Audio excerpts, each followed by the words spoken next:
আমিন জোরে বলা কি ফিতনা? জি না, আমিন জোরে বলা শরীয়ত, জরুরি, গুরুত্বপূর্ণ। অনেক হাদিস।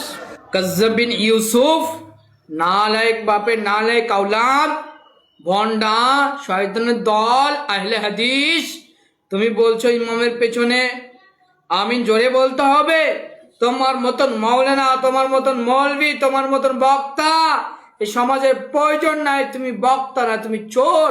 তুমি বক্তা নাই, তুমি ভণ্ড, তুমি শয়তানের দল, তুমি শয়তানের মধ্যে একটি শয়তান। শুনে রেখে দাও, আমি আমিন আসতে বলতে হবে ইমামের পেছনে। আমি হাদিস থেকে প্রমাণ করে দিব, সহিহুল বিহারি থেকে প্রমাণ করে দিব। হাদিস শোনো। আর যারা আব্দুর রাজ্জাক বিন ইউসুফের ভক্ত আছে, কাজ্জাব বিন ইউসুফের যারা ভক্ত আছে, তারা এই হাদিসটাকে, এই ভিডিওটাকে শেয়ার করে নেবেন, তার কাছে পৌঁছে দিন। হাদিস শরীফের মধ্যে বলছেন, عن أبي هريرة رضي الله تعالى عنه أنه قال رسول الله صلى الله عليه وسلم إذا قال الإمام غير المغضوب عليهم ولا الضالين فقولوا آمنوا فإن من وفاق فقوله قول الملائكة غفور له ما تقدم من ذنبه رواه الإمام مالك। হযরত আবু হুরায়রা রাদিয়াল্লাহু তাআলা আনহু হতে বর্ণিত হয়েছেন, হুজুর সাল্লাল্লাহু আলাইহি ওয়াসাল্লাম বলেছেন, ইমাম যখন গায়রুল মাগদুবি আলাইহিম ওয়ালাদ দাল্লিন বলবে, তখন তোমরা আমিন আসতে বলো। কিরকম আমিন বলো? কেন কিরকম আমিন বলতে হবে? যেরকম ফারিস্তারা যেরকম আমিন বলে, আর ফারিস্তাদের আমিন তো আমরা শুনতে পাই না, সেরকম তোমরা ফারিস্তাদের মতন আমিন বলো, জানে তোমার পাশে যে ব্যক্তি দাঁড়িয়ে থাকবে সে যেন না শুনতে পায়। আর ফারিস্তাদের মতন যদি আমরা আস্তে আমিন বলি, তো আমাদের যত পেজের জীবনে গুনাহগাতা আছে, সমস্ত গুনাহগাতা মাফ হয়ে যাবে। আর এই হাদিসটি সহিহুল বিহারি 390 পৃষ্ঠার মধ্যে হাদিসটি বর্ণনা আছে।